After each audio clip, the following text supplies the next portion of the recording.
Tu veux que les jeunes n'aient plus peur de s'engager en politique en Côte d'Ivoire? Les arrestations, les enlèvements, la violence, les brutalités. Que la Non, politique est sale, par exemple? non, la politique, elle est noble.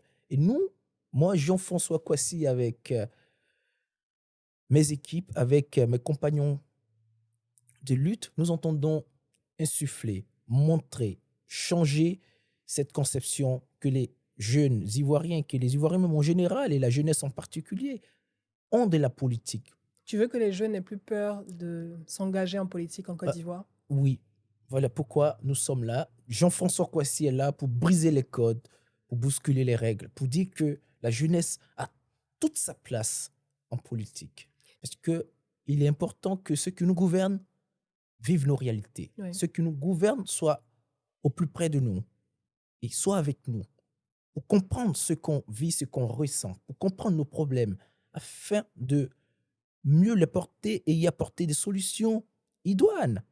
Mais quand ceux qui nous gouvernent ne sont pas avec nous, ils sont dans un autre monde, Ils sont déconnectés? ils sont dans un monde déconnecté, dans un Oui. monde et nous sommes dans un autre. C'est sûr qu'ils ne pourront pas régler nos problèmes parce que il y a un fossé, il y a un écart. Mm. On gouverne pour qui? On Oui. gouverne pour le peuple. On gouverne avec le peuple. On gouverne dans le peuple.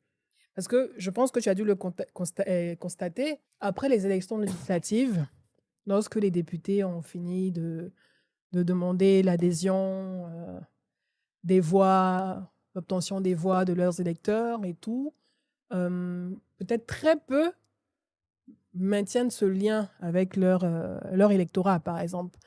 Parce que vous êtes censé être à l'Assemblée nationale, comme tu l'as dit, pour représenter donc les voix du peuple, se battre donc pour ce peuple, faire des propositions de loi en faveur de ce peuple. Mais peu d'entre eux gardent ce lien et surtout font des consultations certainement pour pouvoir écouter donc ce peuple et faire des propositions de loi dans ce sens.